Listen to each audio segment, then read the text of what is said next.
Bonjour les amis, nouvelle vidéo aujourd'hui. Vous le savez, on parle beaucoup d'ingérence étrangère. D'ailleurs, la bonne nouvelle en parlant d'ingérence étrangère, c'est que Raphaël Glucksmann, c'est officiel, il sera candidat à la prochaine élection présidentielle. Cela nous fait une ingérence étrangère de plus, mais il y a également d'autres ingérences et une ingérence qu'il y a en France depuis toujours et c'est peut-être l'ingérence dont on parle le moins, en tout cas dans les médias mainstream, et pourtant c'est la plus importante. Je parle bien de l'ingérence américaine et c'est Florent Philippot qui va nous en parler parce qu'il y a du nouveau par rapport à ça. Mais juste avant d'écouter, comme d'habitude, n'oubliez pas de vous abonner, le pouce, le commentaire, le partage, le boost de la vidéo. N'hésitez pas à me rejoindre sur Telegram, comme beaucoup, dont vous avez tous les liens de toute façon en description sous la vidéo, du Patreon, de Telegram, de Tipeee si vous voulez soutenir la chaîne. Allez, on l'écoute et on en parle juste après. D'abord, ils continuent leur arnaque. Alors, pêle-mêle France Info, ce 21 août, le titre « Gabriel Attal, visé par 2 séries de fausses informations en ligne soupçonnées d'être liées à l'ingérence russe dans la campagne présidentielle. » Donc, de nouveau Attal. Et puis, c'est l'ingérence ton, le téléthon de l'ingérence, qui sera sur la plus haute marche du podium aujourd'hui. Pour l'instant, il y a match entre Glucksmann, Édouard Philippe, Attal, et notamment, ça y est, Édouard Philippe était un peu jaloux, donc nouvelle ingérence contre lui, vite mon ingérence. Libération, le 21 août, nous en informe. Le titre, Villa en Sicile, Édouard Philippe, ciblé par une nouvelle campagne russe de désinformation. Bon, sur tout ça... Sur les ressorts, tout ça, j'ai fait des vidéos récentes, allez les voir. Mais c'est pour vous montrer qu'il continue d'entretenir ce dossier, ce qui empêche le débat de fond, parce que ça parasite toute la campagne, mais ça fait des mois que nous, on avait prévenu que ça allait se passer comme ça. C'est fait pour ça. Ça diabolise les réseaux sociaux pour obtenir des lois de censure, c'est fait pour ça aussi. Et c'est fait aussi pour faire un dossier judiciaire. Parce qu'à chaque fois, ils portent plainte pour le jour J dire, attendez, j'ai 1000 pages d'instructions, il faut annuler cette élection présidentielle. C'est fait pour ça aussi, à la roumaine. Mais il y a un effet boomerang. Là, c'est un peu ce que nomme ce 23 août dans un article le Journal du Dimanche. Ingérence étrangère, la grande diversion. Grande diversion par rapport aux vraies ingérences. Alors, il y a un système structurel d'ingérence permanente qui s'appelle notre appartenance à l'Union européenne, où c'est l'Allemagne qui décide à la place de la France. Ce sont des technocrates à Bruxelles, sous influence de lobbies, notamment américains, qui décident pour la France. C'est parfois d'autres pays, la Pologne, ça, qui décident pour la France. Bon, ça, c'est l'Union européenne. Mais il y a il y a des programmes. Les Young Leaders, les jeunes leaders. Effet boomerang, on s'y intéresse enfin. Et il y a 2 programmes principaux. Faut pas les confondre, ce sont pas les mêmes, même si ça recouvre beaucoup des mêmes personnes. D'abord, il y a les Young Leaders. Alors justement, tous ces gens-là, Attal, Philippe en font partie. Tout ça, ce sont les réseaux du mondialisme. Et il y a le programme Young Leader, créé en 1981 de la French American Foundation. Et en fait, c'est à peu près 10 Français et 10 Américains par an qui sont sélectionnés, car il y a, rien que côté français, 150 candidats par an. Ils en prennent 10, 1 sur 15. Il faut avoir entre 30 et 40 ans. Généralement même, c'est assez précis, moins de 38 ans au moment où on est nommé. En tout cas, moins de 40 ans, mais souvent moins de 38 ans. C'est un programme de 2 ans. Alors, vous allez sur le site de la French American Foundation, vous avez déjà beaucoup d'informations. Programme de 2 ans, avec notamment 2 séminaires intensifs de 5 jours à chaque fois.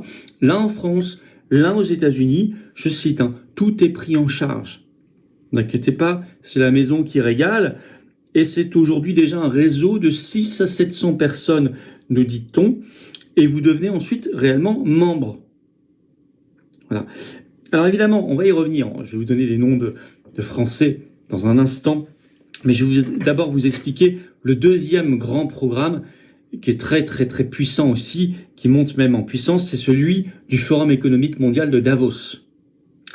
Et là, ça s'appelle les Global Young Leaders. Donc il y a les Young Leaders de la French American Foundation et il y a les Global Young Leaders de Davos, de Klaus Schwab. Là, ça a été lancé plus récemment, en 2004.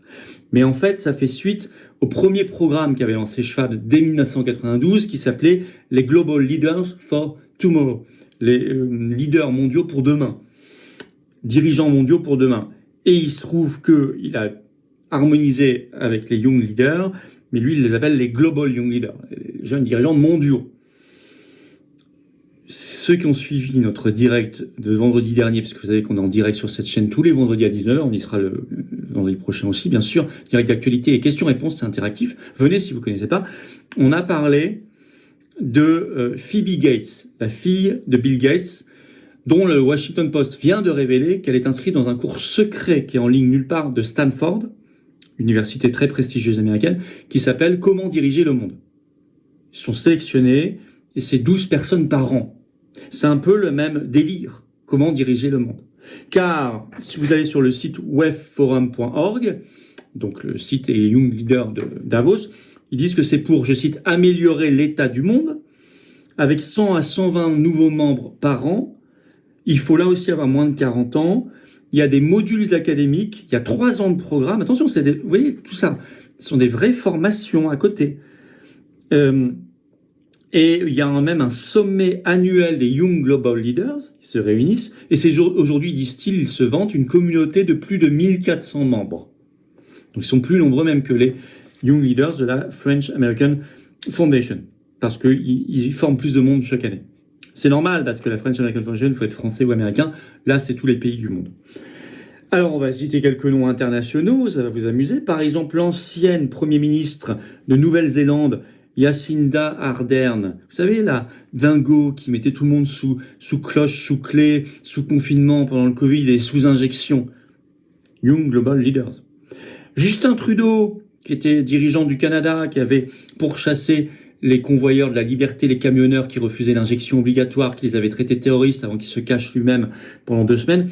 Young Global Leaders. Il y a une sélection pour nomination, attention.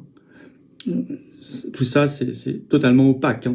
On peut citer l'actuel président de la Finlande, qui est très va-t-en-guerre, qui a fait rejoindre son pays à l'OTAN récemment, qui est très va-t-en-guerre anti-russe, Alexander Stubb. L'ancienne Premier ministre d'ailleurs de Finlande, Sanna Marin, vous connaissez aussi. L'ancien chancelier d'Autriche, Kurz. Angela Merkel, l'ancienne chancelière allemande, Nicolas Sarkozy, l'ancien président français, celui qui a fait vraiment le grand tournant atlantiste de la diplomatie française, durant sa présidence, notamment en nous réintégrant dans le commandement intégré de l'OTAN.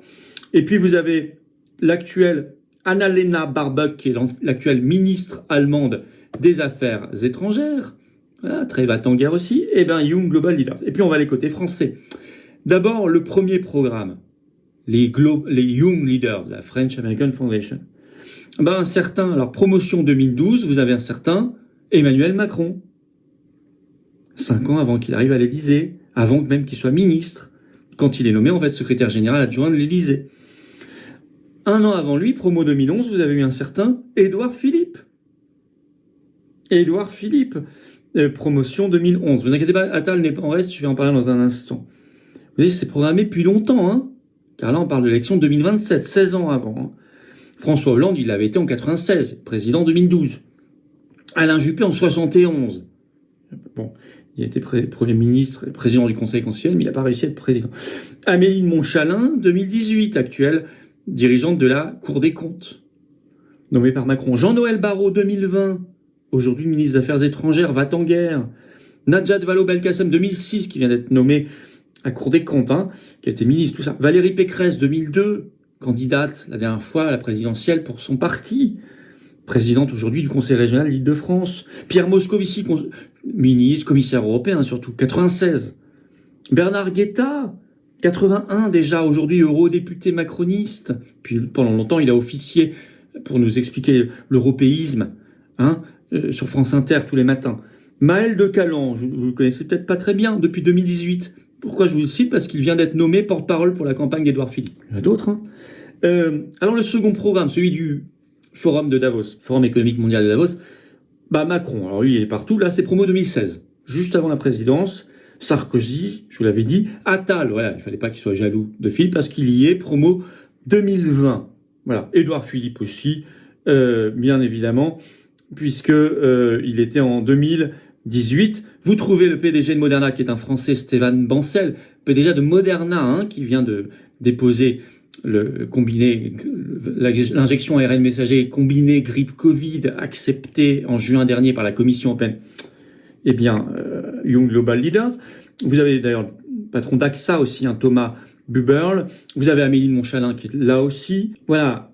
C'est intéressant de savoir ça. Qui vous en parle à la télévision, dans le débat politique, démocratique? Personne ne parle de l'ingérence américaine, tout simplement parce qu'ils sont nos maîtres. Vous n'allez pas révéler aux Français que les Américains, eh bien, ne sont pas nos amis, ne sont pas les fameux libérateurs, qu'ils nous ont colonisés, qu'ils ont grand remplacé la culture française, la façon de voir la vie, le monde du travail, en gros tous les codes de la société, la musique, le cinéma, absolument tout. Tout vient de chez eux. Le wokisme, par exemple, enfin, qu'ils ont... Parce que vous avez les young leaders, bien sûr, mais il faudrait aussi parler, vous savez, des indigénistes, des racisés qu'on retrouve à gauche, qui sont formés dans les universités américaines et qui nous renvoient en France, bien sûr, et qui nous posent beaucoup de problèmes. Ceux qui nous ont poussés avec l'immigration, ceux qui ont créé l'Union européenne et qui la tiennent par la main pour éviter, bien sûr, que les pays en Europe retrouvent leur souveraineté et leur puissance, qui font tout depuis des années pour pas qu'il y ait un axe Moscou-Paris, par exemple, parce qu'ils savent que si, par exemple, la Russie s'allierait avec l'Europe et notamment avec la France, eh bien, ça représenterait une véritable puissance économique et donc une menace pour les intérêts américains.